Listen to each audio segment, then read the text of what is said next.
Those are my teeth and you can't have them.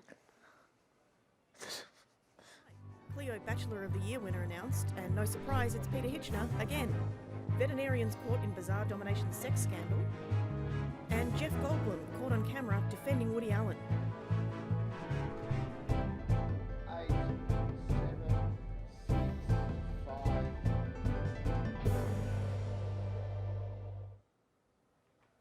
Hello and welcome to The Leak. I'm Rose Bishop and you're my best friend.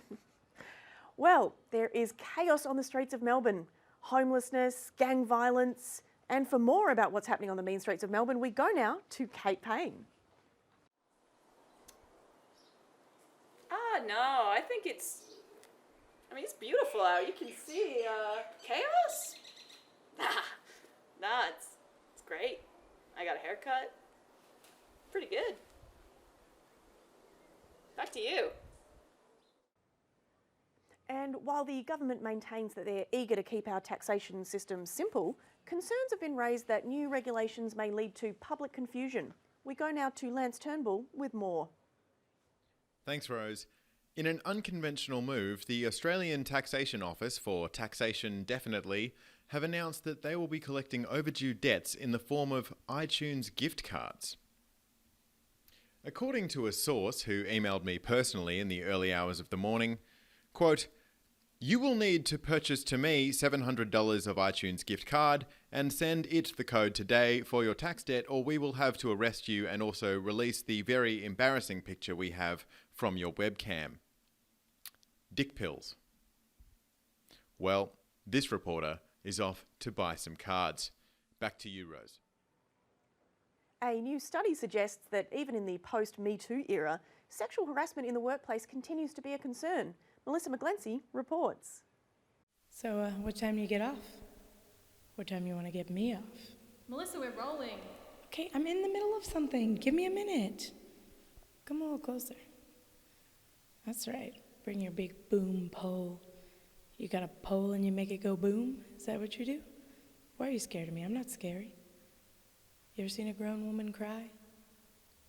Let's get out of here. Bring the boom. And at The Leak, we like to encourage innovation and entrepreneurship amongst our cast and crew. With that in mind, we're doing something a little different with our finance segment this week. The Finance Report, brought to you by high-powered cars that only seat 2 people. Thanks, Rose. When you're a young woman starting out in the world, it can be hard to get serious, objective financial advice. Just knowing where to start can see a girl drowning in fiduciary gobbledygook delivered by men who sound like Alan Kohler on Downers. But don't worry, you're Friend, Lena, the word is friend.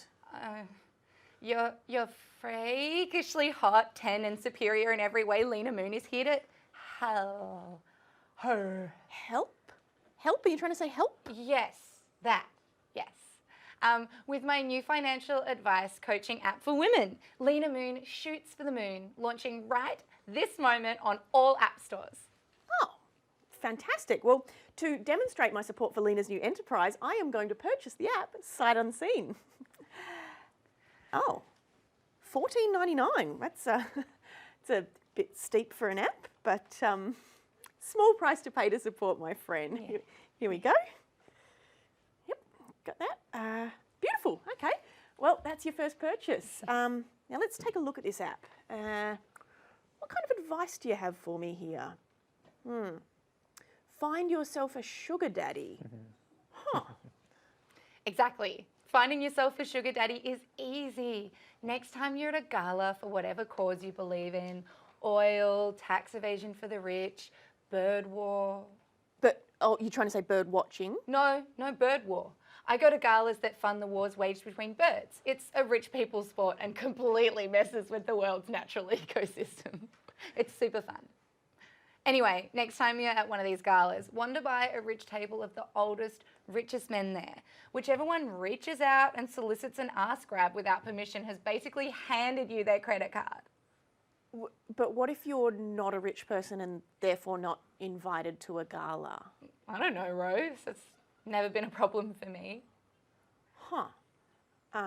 Okay. Let's see, what have we got next here? Scam cucks. Okay. Okay. Yeah, this one is pretty self-explanatory. Scott being a dumb cuck has paid for my last holiday, so. Oh, okay. Oh, got a notification here. Oh, look at that.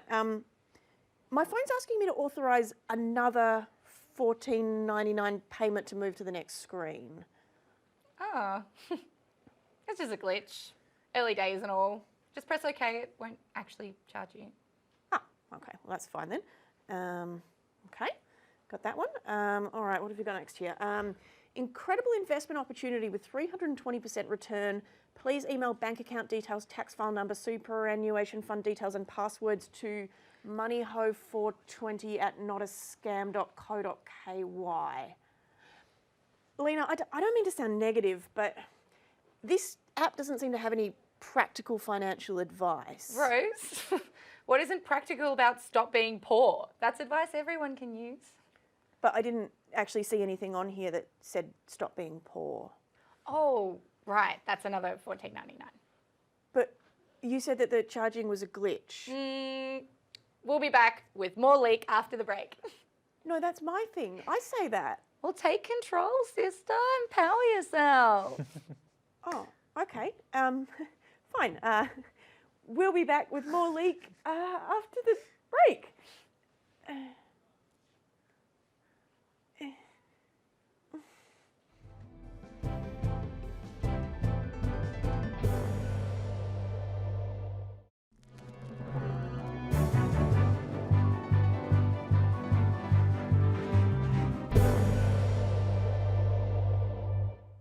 Welcome back. Drugs. No sooner do you build up a tolerance to one or two of them than a new one comes along. Matteo Mazzella has more. Wise Guy. A new drug causing a troubling epidemic across the entire nation. From elitists and no one else. It's said to be a powerful hallucinogen and extremely hard to get a hold of if you're not upper class. So I spoke to a rich colleague. So where can you get Wise Guy from? I mean, it depends how rich you are, but I'm sure that they do like a knockoff version of it for poor people, you know, like the Prada bags you see at the Vic Market. Do you feel euphoria when you take it? Yeah, I mean, I guess that could be a way to describe it. Euphoria is a tricky word because I feel so happy all the time because I have nothing to worry about. Hey, Kosh. Yeah, I'm just showing a poor person how to get Wise Guy. Yeah, I know, it's so sad they can't have it. Yeah. Can you just leave it in the usual place? Okay, you can go back to crying. Okay, bye, Koshy. Through our hidden camera, Lena shows us that even elitists need to be inconspicuous when picking up drugs.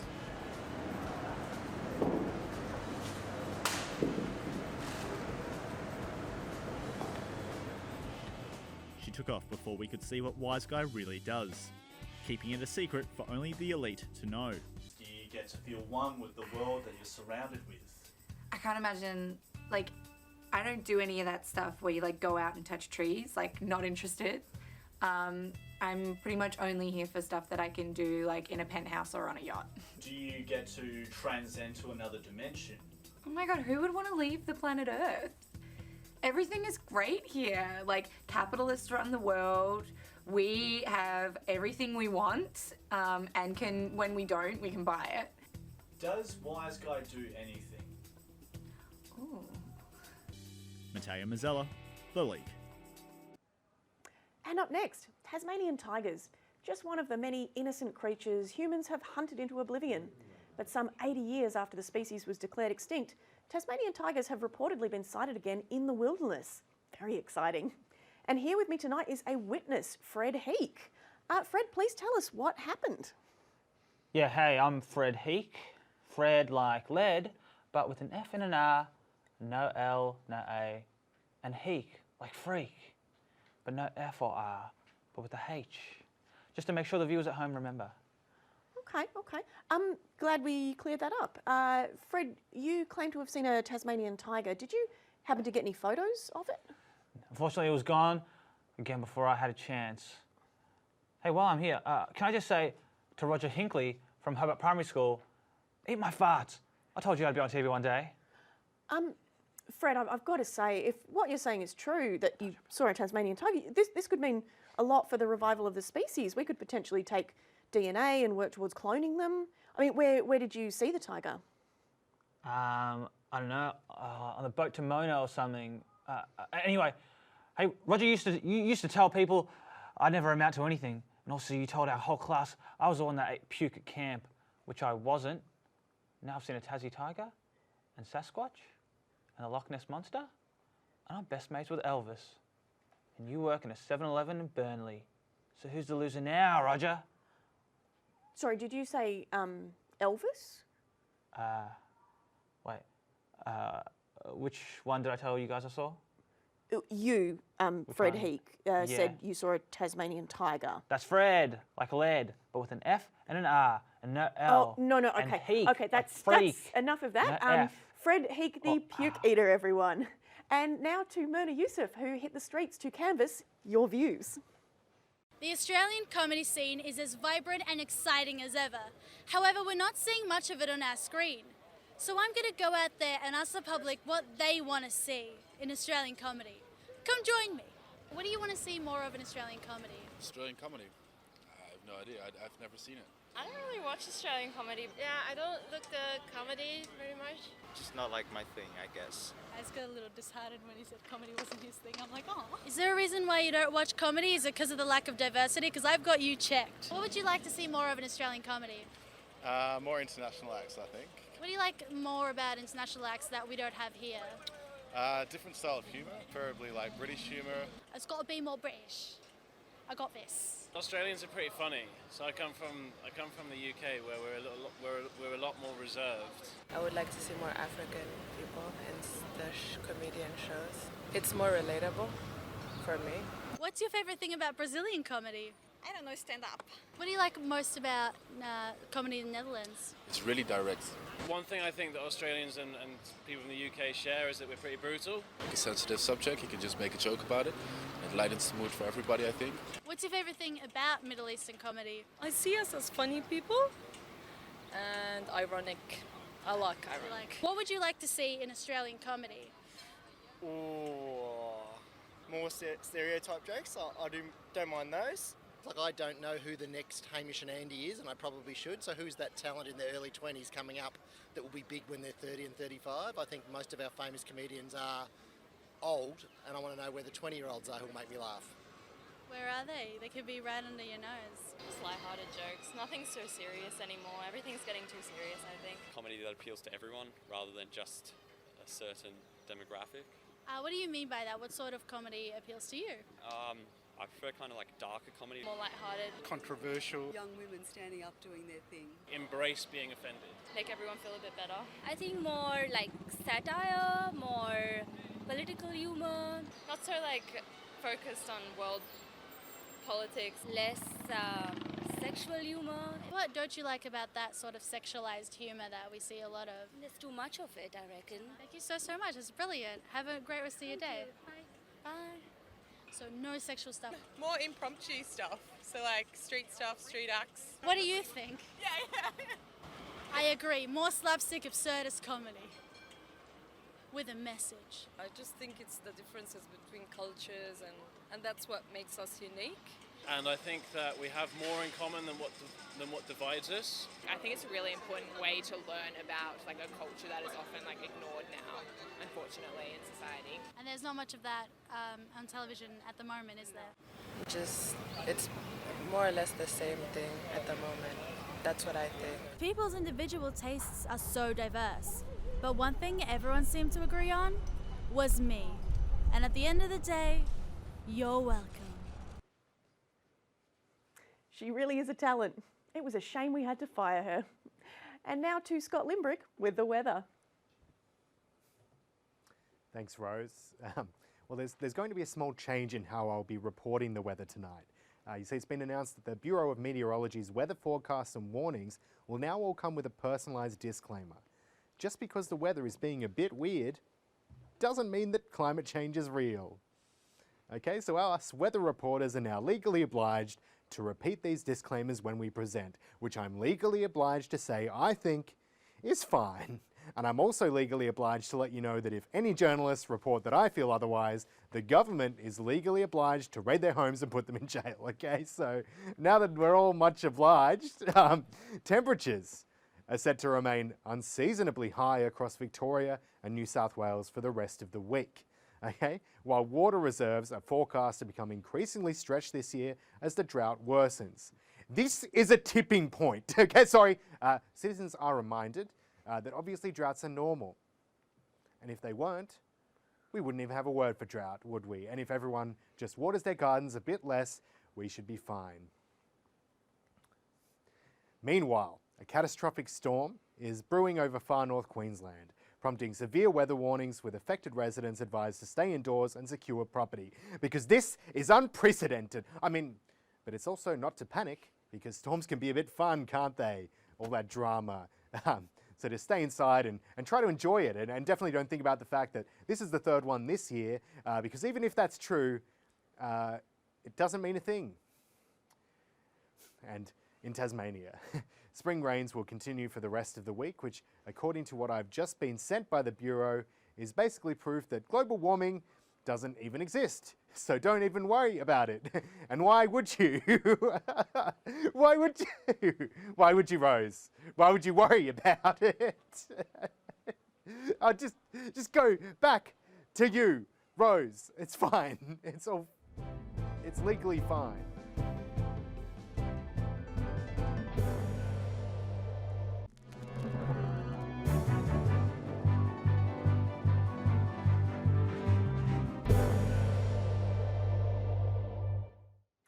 Welcome back to The Leak. Now, to prove to the network that we should get renewed for another season, please, we took to the streets of Melbourne to see what the public thinks about The Leak. Lena Moon is flawless. I heard Lena Moon has a silver BMW and 2 identities. I heard her toilet is modelled after Scott's face, and she has a loyalty card for the black market. Someone once told me she was the inspiration behind the T-1000 Terminator from Terminator 2. I heard she only eats food prepared by millionaires. I once saw Lena feeding the fish at the aquarium plastic straws. It was awesome. Because Lena calls Scott a cuck, every Scott I meet, I call them a cuck. Is that why you keep calling me cuck? No. You're just a cuck.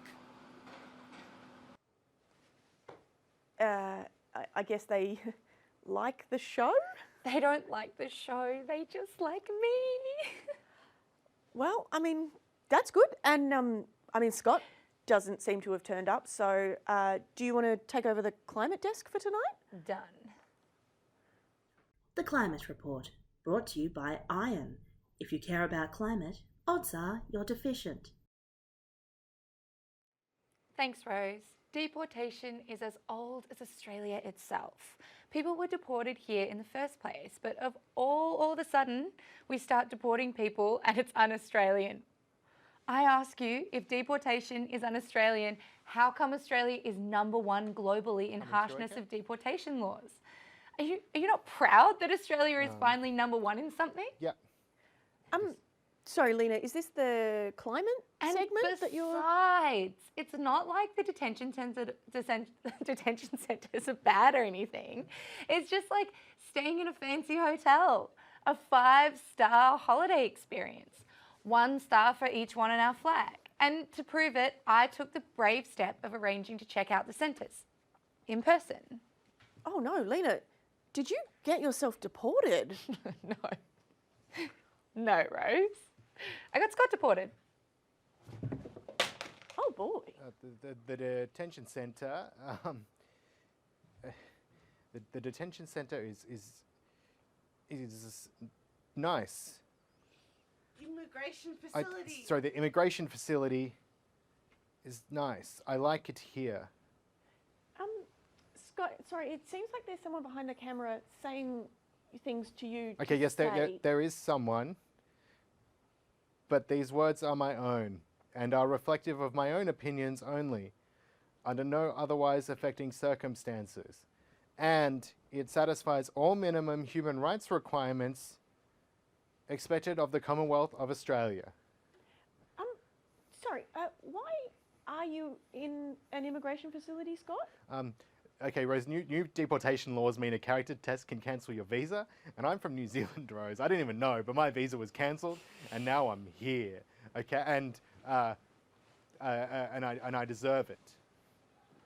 Although I do think I was framed by the moon. By the moon, Rose. I'm not trying to lean her on this desk, but I need to lean her on the moon. Okay. Scott, that makes absolutely no sense. The moon can't talk, and you definitely can't lean on it. Rose, I'm trying to tell you that literally nothing is wrong. And what a wonderful country this is. I, for one, can't get enough of our good policies. Huh. Well, I mean, that's an interesting take, but I'm glad you're okay. Hey, do you know what? Australians, do we really want to keep creeps and lawbreakers like Scott out, like, over here? Like, why don't we want to get rid of them? Like, I know which I wanted and got. God, I think Scott has had enough time on screen. What? No, Lena, why? How am I a threat to Australia? I love Australia. The castle, Lamingtons, celebrating mediocrity, okay, Tim Winton, bush poetry, banjo, Patterson. Don't worry, Rose. Skippy! He'll be out soon. Not back here, though. Probably some hobbit hole in Wellington. The Kiwi creep. Well, thank you, Lena and Scott. And New Zealand, please do send Scott back quickly, and don't forget to poke air holes in the crate. Well, that is our show for tonight. Thank you so much for letting us into your home. I'm so sorry about what I did to the furniture. Of course, it is very late and public transport has probably stopped by now, but we'll probably be fine.